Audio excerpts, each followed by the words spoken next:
Good evening, everyone, and welcome to another Tuesday night edition of USA Hockey's Officiating Zoomcasts. My name is Scott Zelkin, and I'll be your host this evening for our topic on calling aggressive infractions. So everything you ever wanted to know about aggressive fouls and things like that. As always in our Zoomcasts, we're joined by a panelists of top USA Hockey officials and experts to talk us through and guide us through our various topics, and tonight is no different. I'd like to introduce and welcome both of our panelists this evening. They're both products of the USA Hockey Officiating Program. Our first panelist is Ian Walsh. Ian is a National Hockey League referee, proudly wearing number 29 on the ice in the NHL for well over 1,000 games at this point. He came through the USA Hockey Officiating Program, went to all of our various camps, and is a proud son of the Philadelphia area, now currently residing out on the West Coast. So Ian, welcome. Thanks for taking the time and thanks for joining us tonight. Thanks for having me, Scott. Looking forward to this. Should be fun. Great. No, it should be. So thank you. Our second panelist is Mackenzie Welter. Mackenzie is also a product of the USA Hockey Officiating Program and one of the top female officials in the country. In addition to going through all of the various camps and programs that USA Hockey has to offer, Mackenzie has been a longtime official in the Hockey East Conference on the women's side. She's officiated numerous Frozen Four tournaments and Frozen Four finals within the NCAA. She also is a referee in the NWHL and has worked numerous International Ice Hockey Federation tournaments for representing USA Hockey on the international stage. So Mackenzie, welcome and thanks for joining us tonight. Hi, Scott. Thanks for having me and welcome to everybody that's tuning in. Fantastic. So as we do with all of our Zoomcasts and programs here on Tuesday night, we're going to start with some poll questions. We're going to throw out 3 questions to the audience to get a sense of your thoughts and also maybe give you a few clues and tidbits as to the direction we're going to take our evening. So we'll spend a couple of minutes giving you the opportunity to answer these questions. The first question is true or false. In general, when calling aggressive fouls, the safety of the player being fouled is of primary concern. So are we focusing on the safety? Second, when it comes to physical play, a player's intent is a determining factor in whether to call a penalty, what degree of a penalty is to be called, both A and B or neither, and then true or false, officials must always call aggressive fouls when they occur, regardless of the score of the game. So the results are starting to roll in, and we'll give it about 30 more seconds, and then we'll share our results. And now we'll share the results. So you should be able to see on your screens right now, we have 100% answers on the first question. So safety of the player being fouled is of primary concern. We're always going to be concerned with player safety. And it doesn't matter, quite frankly, whether you're Ian Walsh working in the National Hockey League or you're Scott Zelkin working a Pee Wee game down the street. We're always worried about injury potential. When it comes to physical play, a player's intent is a determining factor, and the majority of you came in with both A and B. So as to whether or not to call a penalty, and then what degree of penalty is to be called. And none of the above, but the majority had A and B. And so we're going to talk about intent as we get into our hour-long conversation this evening and kind of hopefully help you answer the question a little bit with that. And then finally, once again, we've got 100% of our respondents are saying that we need to be calling aggressive fouls on the ice regardless of the score of the game. And that is also 100% correct. When we're talking about aggressive fouls, we're always going to be concerned with safety, and we're always going to we're not going to be worrying about the score of the game when we're deciding whether or not to put our arm in the air. So as always, and as what we always do with our Zoomcasts here, Mackenzie, Ian, and I are gonna talk. We're gonna present for the next 40 minutes or so, give you some thoughts about how to look at aggressive fouls and all of those things. And certainly as we go along, then we will open it up to questions and comments from the audience. I would encourage everyone, if you do have a question, you can type it in the Q&A section on the bottom of your screen. You can also use the chat function as well, but if you've got a question, we'd ask that you use the Q&A. So to get going, like we always do, we've got a little bit of a PowerPoint here for you. And so I'm gonna bring this up to the front for everybody to look at, and we'll kind of roll through what we're going to be talking about here. So when we're talking about crawling aggressive fouls, and we're talking about what they are, when we look at officiating and think about officiating and what our job on the ice is, you know, there's kind of two different types of fouls we're talking about. We're talking about restraining fouls and aggressive fouls. All right. And, you know, restraining fouls are your hooks, your holds, your interferences and things like that. And then traditionally your aggressive fouls are more along the lines of elbowing, charging, roughing, boarding, things like that. Mackenzie, when we're talking about aggressive fouls and an official is preparing for a game to work, you know, are they thinking about these things? Are they thinking about, hey, I want to be ready for these sorts of fouls, or what's the mental preparation when we're getting into the game? So for me, when I first walk in that locker room, or sometimes even on my drive to the arena, right, I'm reviewing in my head some thoughts and ideas. Like sometimes it's the different types of penalties, and like, can I call a minor for it? Can I call a major? Is it a major in a game? Is it a match? So it's good to always get that rule book in your head before you even step foot on the ice. In the locker room, I'm always having conversations with my partners, making sure that he and I or she and I are on the same page in terms of, you know, our penalty standard, because we can't have somebody who's calling a lot and somebody who's calling very few. We want to try to meet in the middle. So aggressive fouls is always something that we're talking about, and safety is that big conversation. So anytime that we see a penalty that could cause injury, that's definitely a red flag for us. And regardless of the two teams that are playing, whether we've seen them before or we haven't seen them before, we know for a fact we absolutely have to make those calls, because we have to make sure that we are in charge of the game in terms of making sure that players are safe and that they're also following the rules put forth in our rule book. No, for sure. And Ian, you know, Mackenzie talked about knowing the you know, knowing the rule book and knowing what your penalty options are. I think regardless of level, rule book knowledge and knowing that you have the ability to call whether it has to be a major in a game or it has to be a 2 and 10 for like boarding or, you know, penalties like that. Knowing that is really key, right? We've got to know our rule book. Yeah, that's, you know, as official at any level, rule book knowledge is so key. I mean, it's something that is completely in your control. You can learn that rule book by, you know, spending time with it. And, you know, you have to learn the rule book because you have to know how to handle different situations as they arise. And if you go out there and make a rule book mistake, it's not because you weren't in the right position or you got blocked out or anything that could happen in a game where you could miss a call. If you don't know the rules, it's no one's fault but your own. And there's no excuse for officials not knowing the rule book inside and outside. Exactly. And that's really one of the key things we want to be able to do as officials is we've got to know our rules. So, you know, we've talked a little bit about being mentally prepared for what we're doing, right? I guess this, you know, whether it's Mackenzie or Ian, if you want to address this, can a restraining foul be an aggressive foul?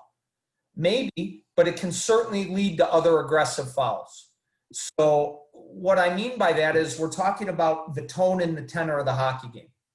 And as a referee, and we're talking about this is, you know, as a referee, and whether you're in the 3 official system or the 4 official system, because we've got a lot of our audience that are doing both, you know, we have to recognize what's the temperature of the game, what's the tone and the tenor, and can a hook be an aggressive foul? Well, yeah, if it's done in a certain way, but it's also going to lead to potentially other things and helping raise the temperature. Mackenzie, anything you want to add there?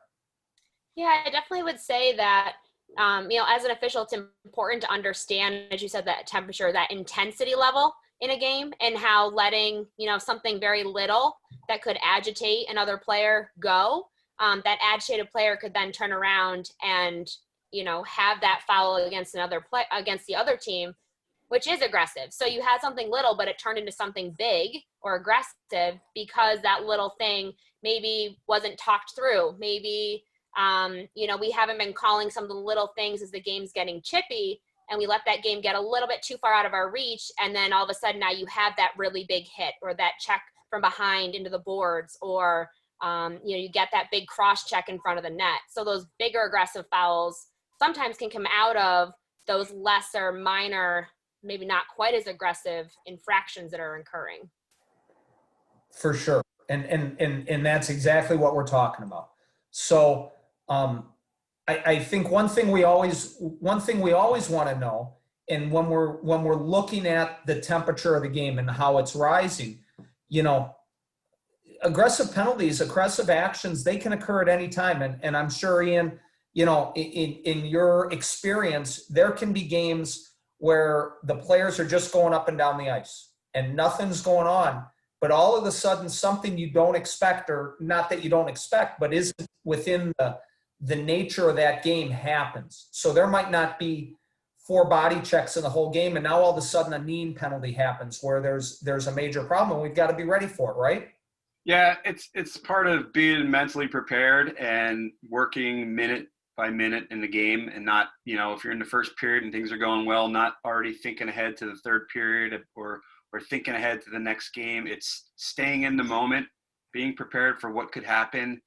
Like you said, you could have a nice game going up and down, wide open, a lot of goals, and you start getting maybe lulled into sleep a little bit and not on your toes. And then boom, an elbow to the head or a hit from behind, something like that can flip the switch on a game pretty quick. So I think the best piece of advice is to just stay in that moment of the game and not try to get, 5 minutes left to go in the period. Like, all right, well, this period's just about over. Now I can worry about the next period. It's just stay in the moment and be prepared for whatever might happen.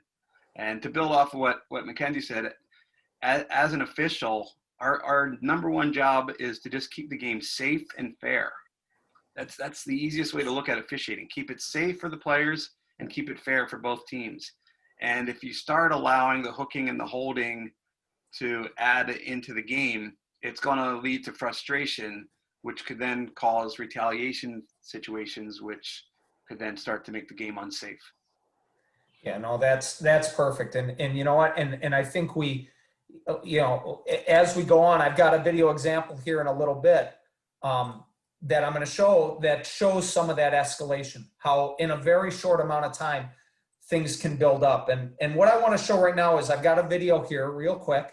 And this is in one of those games where, and regardless, Ian, we're talking about, a game where they're just going up and down the ice, but that can be occurring at a Bantam game where they're first starting to check, or that can even occur at a sport game where there is no body checking and the players are just kind of going, and all of a sudden we miss a really good slash or something. And the temperature can rise even in those games too. So this isn't really higher level stuff. And we like to say a lot of times, there's no secret sauce. The fundamentals Ian and Mackenzie are talking about, they're no different at the National Hockey League or working Hockey East, an NCAA women's game or an NCAA men's game. They're no different than working your mite or your squirt game down the street at your local arena. And I think that's really an important thing everybody, we all want to remember. So here's an example on the video of a kind of a sleepy game that can turn and we aren't ready for it, and how we need to be ready.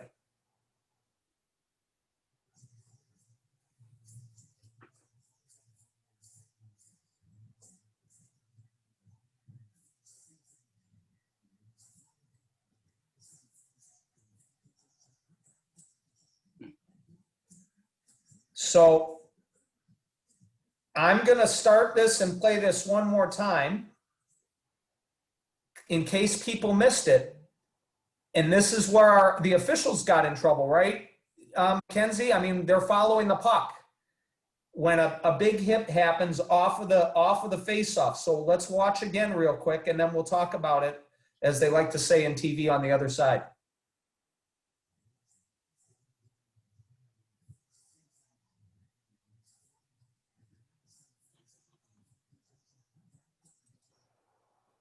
So what do we see here, and what can we learn from this video?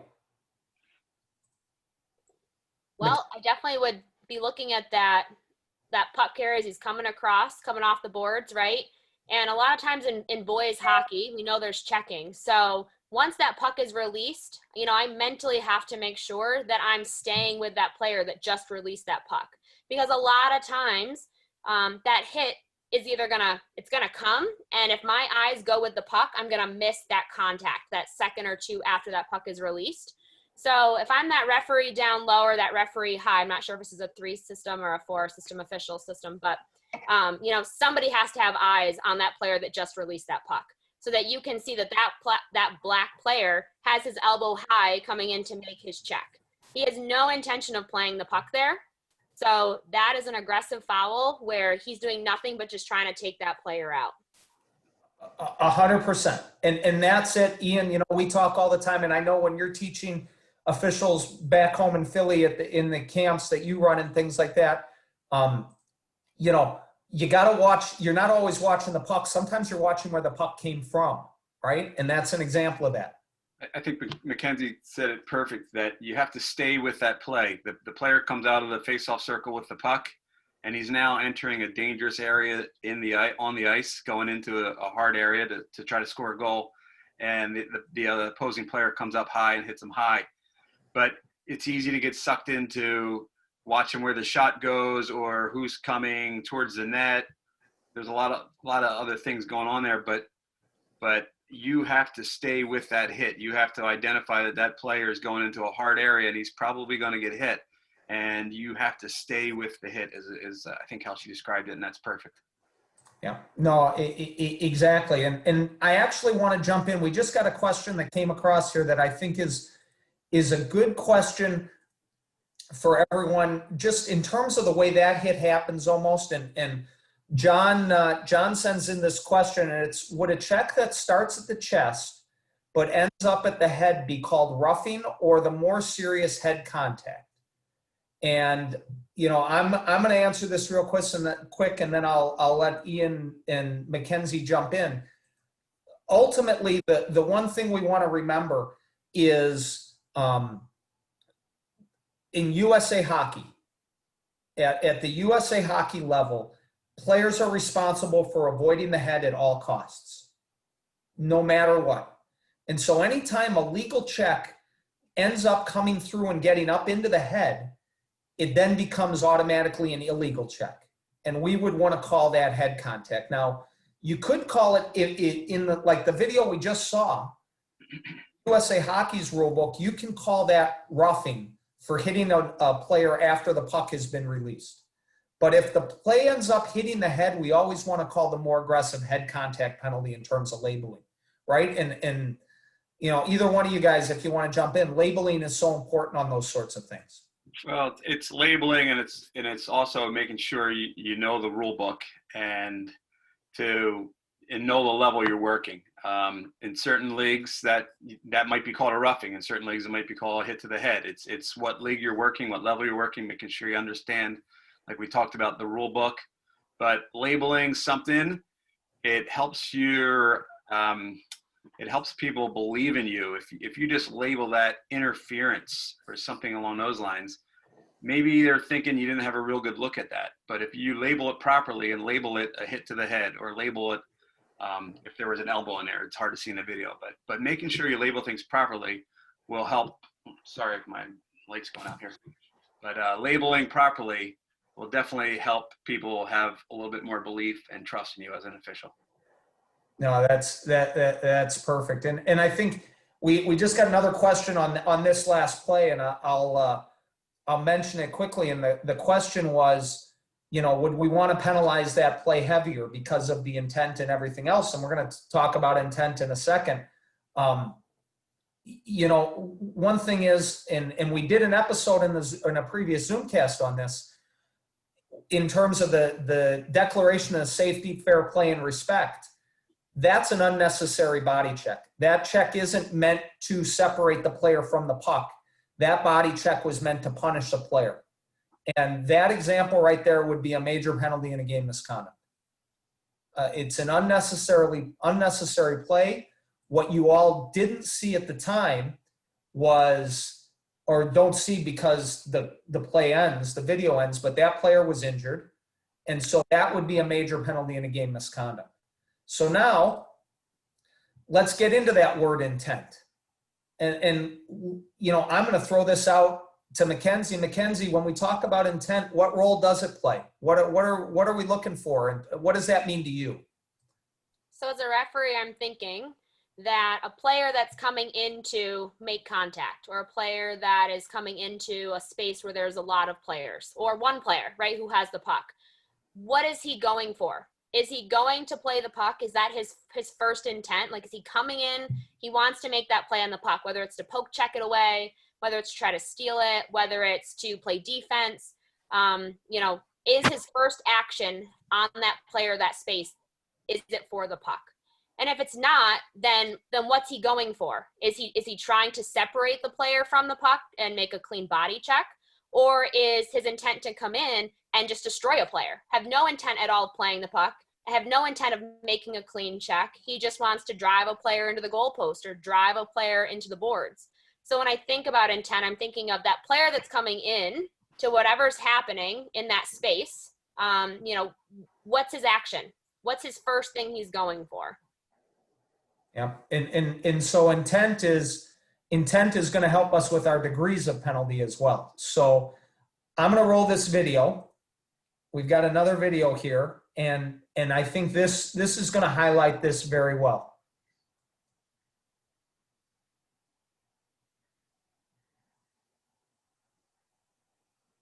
And I'm going to play it one more time so everybody can see it on maybe the big screen here.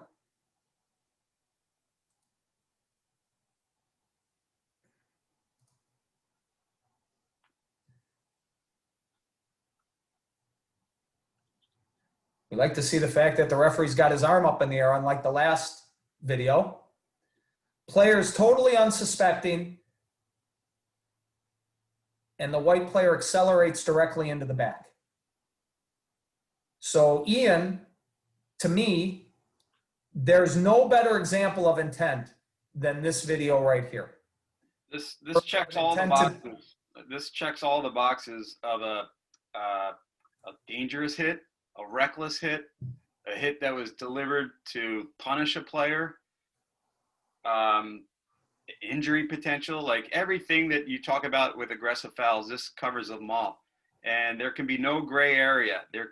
And what I say to officials a lot of times is, don't overthink things sometimes out there. Just everyone that sees that hit probably realizes that that's a bad hit. And sometimes when we're officials, we try to overthink things and maybe find a way not to call something or to lessen the call. But this is something that all these words we've used, punishment, dangerous, reckless, they're all right there in that video for you. So that's something that should be 5-minute major, game misconduct, match penalty, however your rule book, whatever options you have for a rule book, give them everything you can on that. That's a really bad, dangerous hit that, you know, you don't want to see happen in a youth game. No, and that's, you know, there was a comment in here, is there any justification not to call a major in a game here? And no, there is no justification. That player deserves to be ejected from the hockey game, and I would tell you that's an easy, for all of, you know, at the grassroots level, at that, there, and honestly at any level, when a player accelerates like that in, you can easily justify a match penalty on that play as a, you know, deliberate attempt to injure. And hopefully not actually injuring the player, but nonetheless, that's a pretty bad play. And so intent, you know, intent is something that as officials, we are going to always look at, I'm not sure what's happening with my video here, so I apologize. Intent, and I'll show you this video in a second.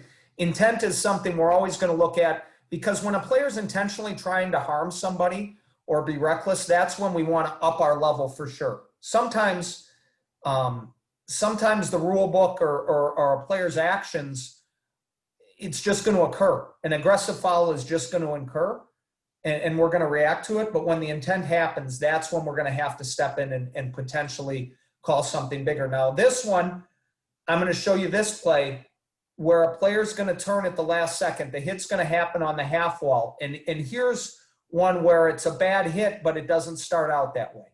So let me back up the video. And away we go.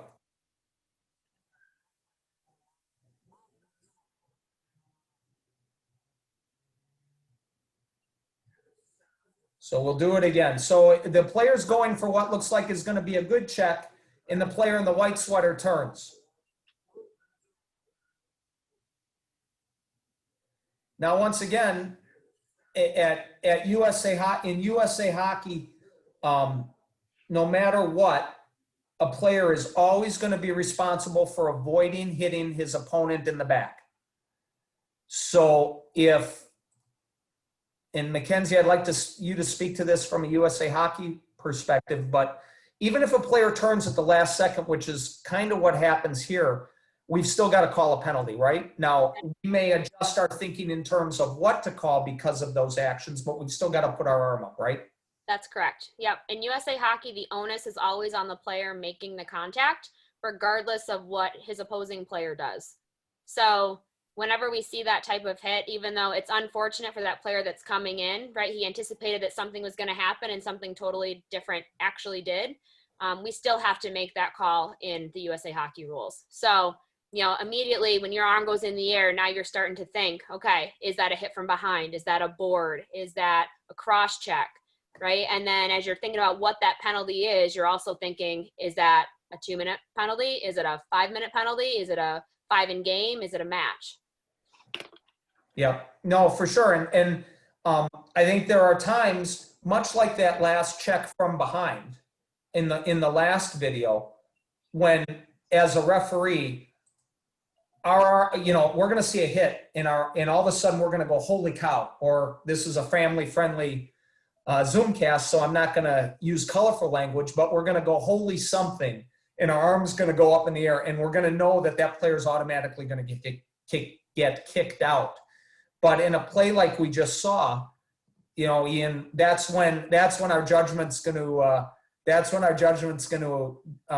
have to come into play. Correct? Yeah, I think totally different video than the one we saw before, right? Where there was no intent to play hockey. It was just deliver punishment. This one was a hockey hit gone wrong, and the player was trying to deliver a good hit and maybe didn't take the best angle. But when the offensive player spins with the puck, he just finds himself in a bad spot, probably an unavoidable hit. But like Mackenzie said, and like you said, it still needs to be punished under the USA Hockey Youth rules. And even I think there's a junior game. I think that's a really good call on a junior level hockey game. That's a hit that doesn't really need to be made, and the player has to be on the onus. The onus has to be on the player delivering the hit. 100%. And that's it. That and both Mackenzie and Ian have said the same thing, which is that's a play that still needs to be penalized. And we just had a comment that this looks like a lesser degree of a penalty, and that's for sure. So now, Mackenzie, what are we thinking if a call is missed? What happens if a call's missed? How do we stop that escalation? And look, we're all gonna make mistakes out there. Every single one of us watching, all three of us, when we know we've made a mistake and we've missed something, what are we thinking? Where's our mind go?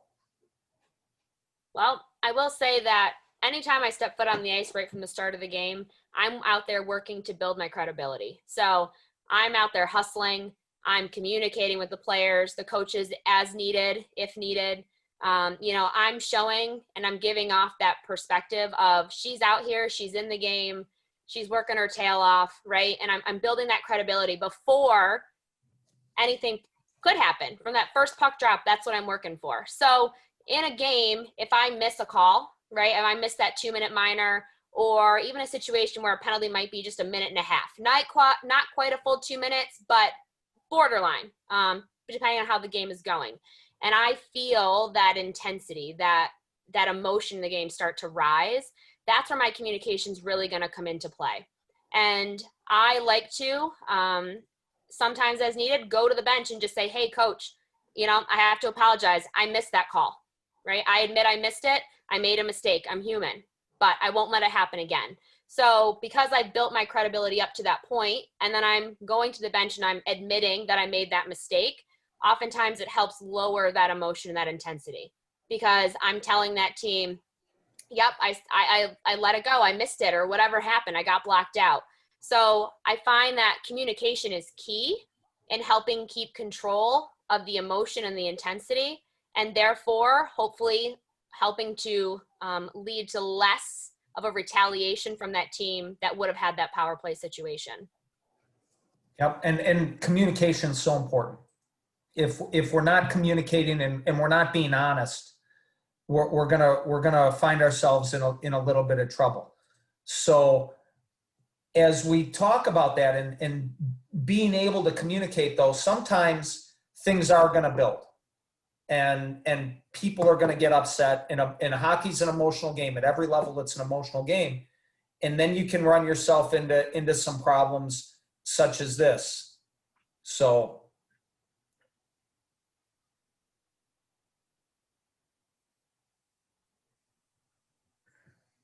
we're going to run it again because it might have stopped for you guys at the beginning here. But what we're going to see is, and this one isn't even a miss. It's just it's a good big player on a little player push, but it gets everybody else wound up. And all of a sudden things start to spiral a little bit, and it can happen quickly. So once again, here we go. There's a push. So now the teammate ignores the puck, throws a pretty good body check, except there's no puck. And then we have a pretty blatant penalty. So Ian, okay, so Mackenzie's talked to him, talked to the team, said, I've missed it, but emotions still begin to build. Emotions still begin to kind of take off. What are we thinking about? What are we looking at? And what do we have to do to kind of keep that game back on track, knowing that you talked about safety and fairness? Well, the first thing you have to do is remember, if you miss a call, you missed it. You have to move on. You can't focus on it. You can't beat yourself up over it. We're all going to miss calls at any level. I've missed so many calls, and you almost feel like you're playing from behind. But you just have to have the mindset of, it's over and done with. Focus on the next call. To use an old Scott Zelkin quote, don't compound your misery by now allowing this to, okay, I let that go, so now I got to let this go. And then before you know it, you're 4 or 5 in the hole. Okay, so you miss a call, you move on, reset yourself, whether it's with a couple deep breaths or just some talking to yourself, like, let's get the game back on track. But you have to regain the game, manage it, get control of it, and focus on making the next call, making a good next call, and maintaining the control and showing everybody you're in charge, and we're not letting this get away from us to where a play like that happens and then it happens again the next shift and again, and to where you're really just trying to do everything to maintain control. So reset yourself and focus on the next call is the easiest, the best advice I could give you. For sure. And Mackenzie, do you have any tips you'd want to add for kind of resetting yourself? Because I think that's a really important part, because, officials in general, we're as critical of ourselves as any, we're the most critical on ourselves. Nobody's going to be more critical of our work than we are of ourselves. And when you do miss a call, and speaking from experience, I have compounded those things once in a while, and you find yourself so deep in the hole, you're never getting out. What tricks do you use to get yourself back into it? So in the game, I just tell myself, what's my standard in this game, right? What's the standard that I set prior to this penalty that I missed? And I'm not going to let that one missed penalty that mistake that I made affect what my standard is throughout the whole 60 minutes or, 45 minutes or whatever the game length is. So in the moment, I'm just telling myself, get back to what I call, right? Call the game the way that I normally call it. After the game, I like to reflect, right? So after the game, I go back and I say, all right, let me think about my penalties that I called and maybe the penalties that I missed or I didn't call, and think to myself, why did I make those calls or not make those calls, and learn from them. So, I've missed calls because I've been out of position. So I reflect back and say, how could I have seen that penalty better? Where could I have moved to, get closer to the net, out of the corner, up the half boards, whatever it is, so that the next time I'm presented with a situation that's the same or similar, I know I've got to be in a different position to see that angle.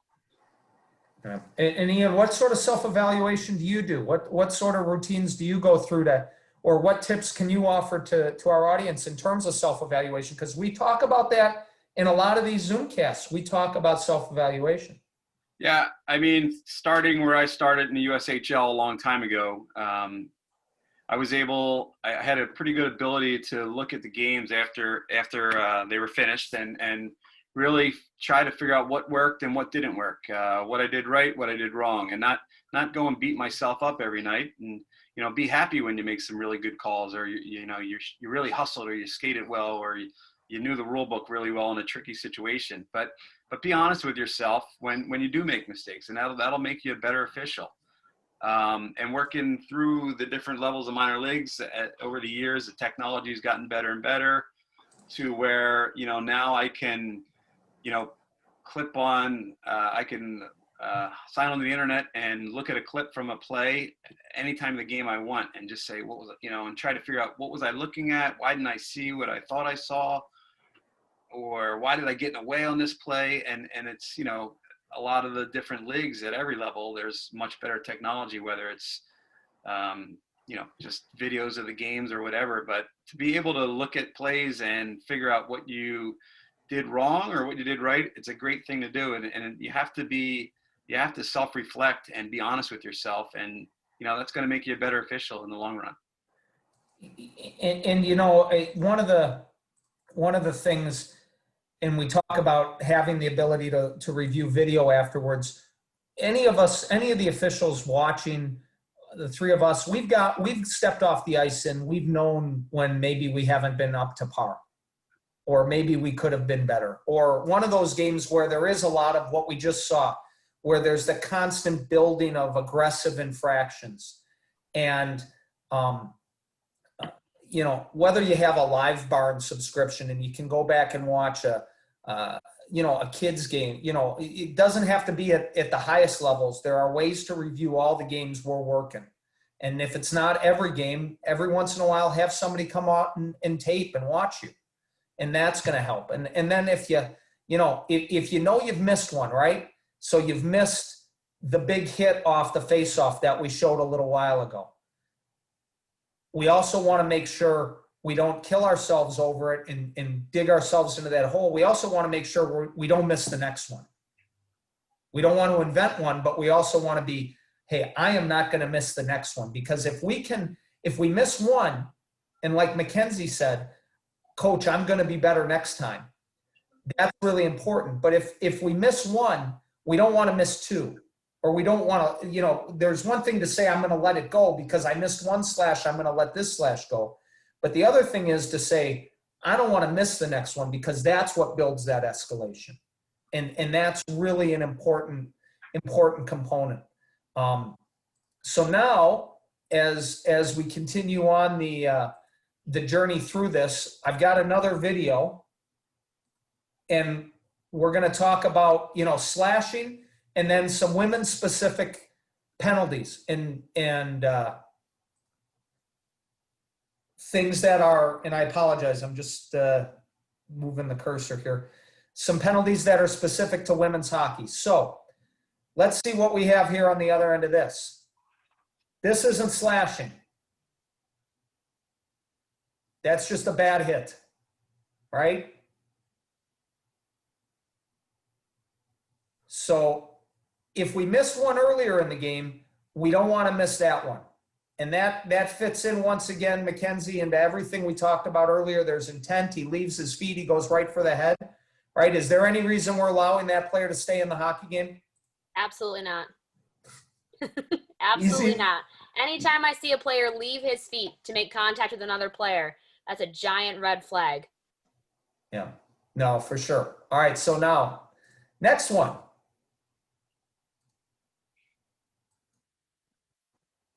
Now this one's going to take a while, so you're going to watch the play go up the ice again.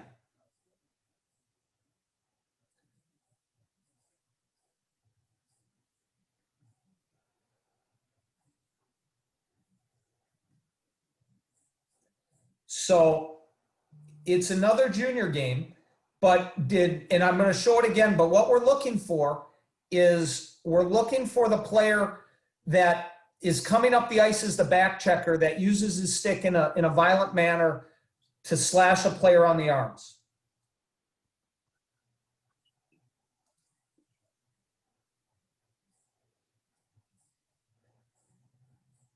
So it's the player that was in the blue that fell down. Now he's going to come back on the back check. All right, what are you seeing here, Ian? Yeah, that's kind of like we talked about earlier. It looks like that player possibly could have been fouled at the other end. There was no call. He was in a scoring area, but I couldn't tell if it was a penalty or not. But he clearly, the player felt like he was fouled, so he skates back up the ice with the intent of getting some retribution. And we talked about it earlier about how a restraining foul could lead to now a more aggressive foul. And by allowing the maybe penalty, by not calling that, it puts you in a spot where now you have to call the penalty on the blue player. So making sure you're doing your work down low and calling the restraining foul so that it doesn't lead to frustration on the other end. But I think that's what we're seeing on that play. Yeah, no, for sure. And that's the thing there. It's the frustration, and that's where, once again, a sleeper game can turn into something really, really different or dangerous if a player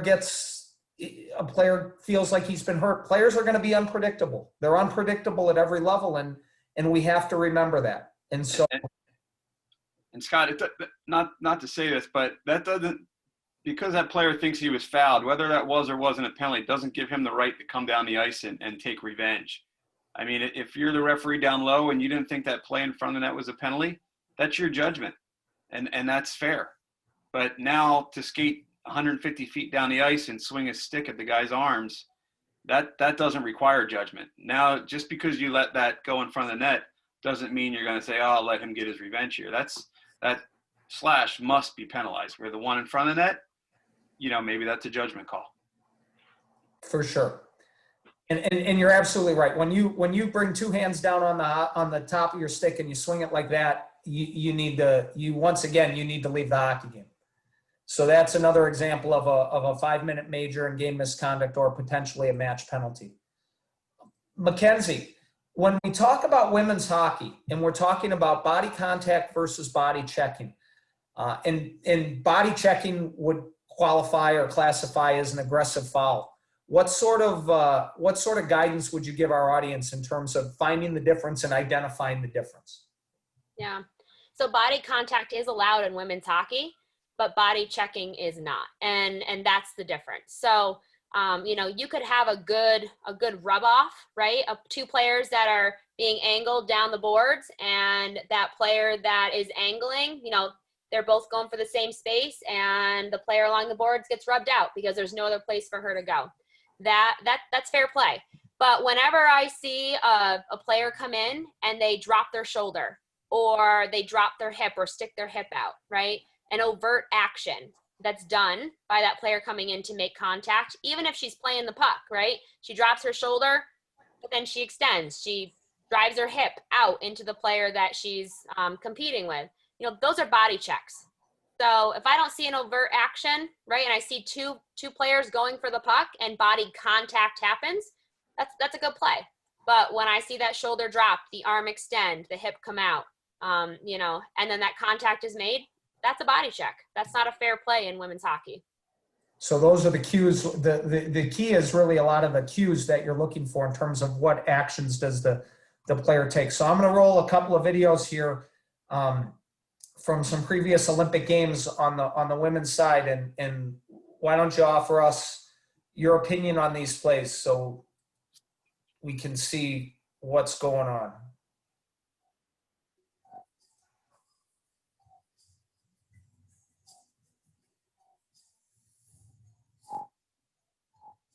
God, I can't see it. I'm sorry? I can't actually see it. Yeah, that's because I need to bring myself a little bit bigger here. Let's try it now. There you go. Thank you. All right. Once again.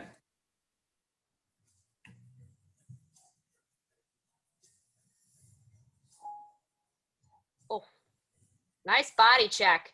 Yep. So that's a body check, right? That is.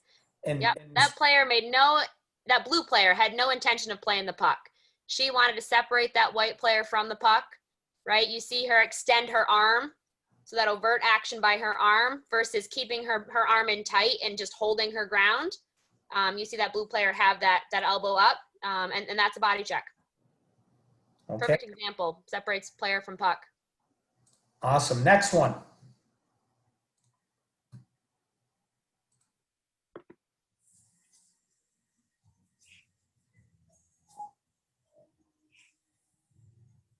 Yeah, so notice that red player, 20-something, 24 looks like.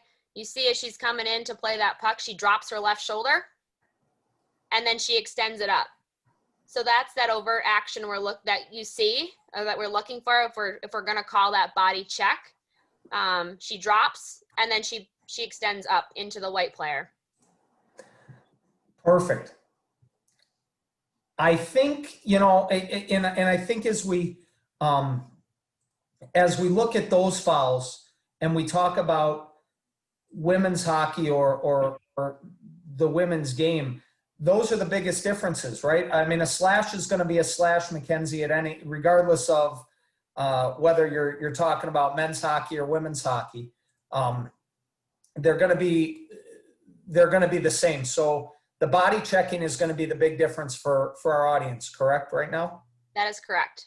Yeah. Okay. Yeah, it's the same thing too in the USA Hockey youth levels, right? Your mite level, squirt level, peewee level.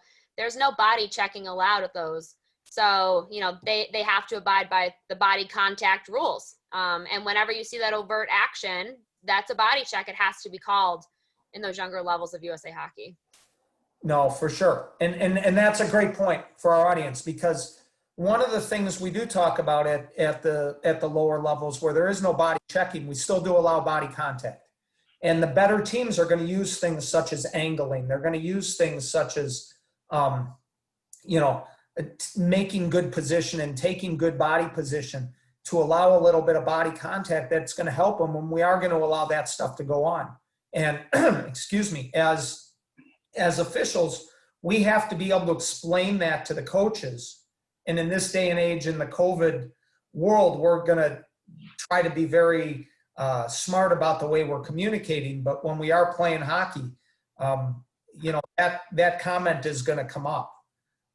I've got a question has just come across, and we're going to open it up to questions now. So if the audience has any questions, feel free to type them into the Q&A box here. But the one question we have is, how do officials deal with the word injury?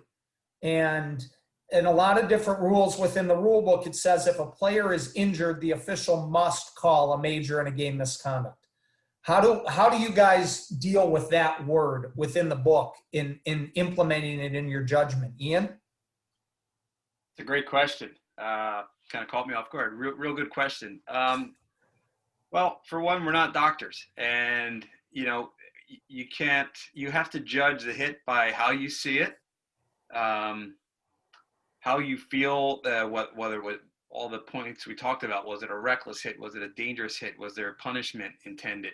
All those things, and have that feel for the game you need as a referee. So, I mean, sometimes it's clear that there's a clear and obvious injury on the play, and other times you kind of have to trust your gut. And a lot of officiating at higher levels is trusting your gut and believing in your call. So, a check from behind where a guy's crumpled over is probably a clear and obvious injury. Other times you have to kind of put all the pieces together and figure out if the hit requires a 5 in a game for an injury potential type thing. Mackenzie, how would you answer that? Honestly, Ian took the words right out of my mouth. Yeah. No, it is, and I think one of the biggest thing, and we tell all of our officials this, is you're not a doctor. Mm-hmm. We're not doctors, and injury is I'm going to say it's a problematic word, and in some rule books they've taken the word injury out, but ultimately your gut, your experience, your judgment is really what's going to help you. And if you see a hit that's a bad hit, and you see somebody take 2 hands on their stick and they drop it down and they really swing hard, you know what? Injury or no injury, that player's probably forfeited their right to stay in the hockey game, and you're going to throw them out. And ultimately, and it happens at every level, regardless of league or country or anything else. You might, as an official, call somebody, throw somebody out and say, well, that's because the player was injured. And then the fouled player is back 2 minutes later or 30 seconds later. And ultimately, if you're looking at the act, as much as the result, that's where your defense is going to come. And I think that was a really good question, but that's really, ultimately, I think what both Mackenzie and Ian are saying is we're worried about the act as much as the result. Another good question here. How do you differentiate between a major penalty of 5 in a game and a match penalty? What's, both result in a player being thrown out, but what's going to trip the difference, Mackenzie, in terms of making it a match versus a 5 in a game? Well, the first thing I would say is please make sure you know your rules, because you can't throw a player out for a match penalty or a 5 in game if that's not something that's in that rule book, right? So you have to know your rules, number one. Number two, I would say that you've got to have that pulse on the game, and know the situation or that event that happened, right? What was the foul? What was the intent in that moment that caused the foul? Was that player retaliating, right? Was he just coming in and he had an unlucky hit because the player turned? You have to know what's going on in that game, and you have to be mentally involved and focused. And reading the intensity, to me, is a huge part of it. Yeah. Ian, anything you want to add for that? Not really, but like what Mackenzie said, make sure the rule knowledge is there. Most of the rules I deal with are very specific when it comes to match penalties, but a match penalty is usually one of those plays where you go, oh, wow, like that is a match penalty. They kind of usually stand out on a platter for you. So not that a major doesn't, but a match should really kind of open everyone in the building kind of goes, oh boy, we got to call that. No, for sure. Mackenzie, when we're talking about, just calling aggressive fouls, and we talk about the aggressive foul as we begin to wrap up here and get close to the top of the hour, when we're talking about aggressive fouls and calling aggressive fouls, ultimately, what sort of message might you want to leave our audience with in terms of how do they approach it, or any of the things we've talked about tonight? Do you have any closing comments you want to leave the group with? I think I would say trust your gut. Know your rule book, and then if you're in a game and you see a reckless hit or a dangerous play or a player trying to punish an opponent, right? Some of those key words we've talked about tonight. What's that intent in the play?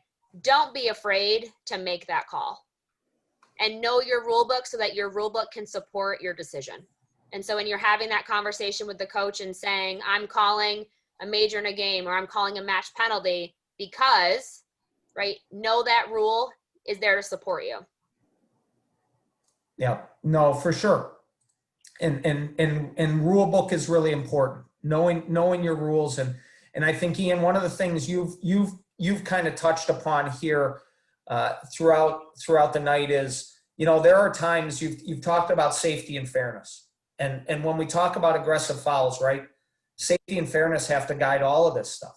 And we want to keep the players safe. And whether there's intent or not, we've got to call those penalties when they happen, right? Yeah, I mean, like we talked about, aggressive fouls are fouls that really there's no gray area. There's gray areas with holding and hooking and interference. That's part of the art of the business. But gray area, there's no gray area when it comes to boarding and elbowing and hits to the head. They're calls that just have to be made in order to maintain that safety out on the ice and to ensure that the players and the coaches trust you. And you want to build that as a referee. You want them, when you skate onto the ice, that, oh yeah, I know this guy, or I know this lady, she's a real good referee, or he's a real good referee. They keep it fair, but you want them to trust you that you're going to keep the game safe, most importantly. No, absolutely. And I think that's a really good note to end on, in terms of we want to keep the game safe. And when we call aggressive fouls, ultimately calling them, having the ability to call them and recognize them, penalizing them appropriately is what's going to keep the game safe. So I think those are great words and a great note to end on. I want to thank both Mackenzie and Ian for joining us tonight. We've had some really good conversations, some really good questions. As always, on Tuesday nights, we have our Tuesday night Zoomcast. And as we look towards the next few weeks, next Tuesday, October 6th, we're going to do an episode on mental preparation. We've got some conversation and some discussion about some different mental preparation techniques that officials have used. And it's not really nuts and bolts, but it's one of the key ingredients in terms of being a good official. We go back on October 13th, way into the nuts and bolts in terms of talking about icing and offsides. And then on October 20th, we're going to talk about different volunteer opportunities within USA Hockey. And, USA Hockey, I like to say is really built on the backs of our volunteers. We've got two great volunteers here tonight between Mackenzie and Ian. And we're going to talk about that as we get closer to towards the end of October. So once again, thank you everybody for joining. On behalf of Mackenzie and Ian, I'm Scott Zelkin. We look forward to seeing you next Tuesday. We wish you a good week. Hopefully you can get on the ice, and we'll see you soon. Bye for now.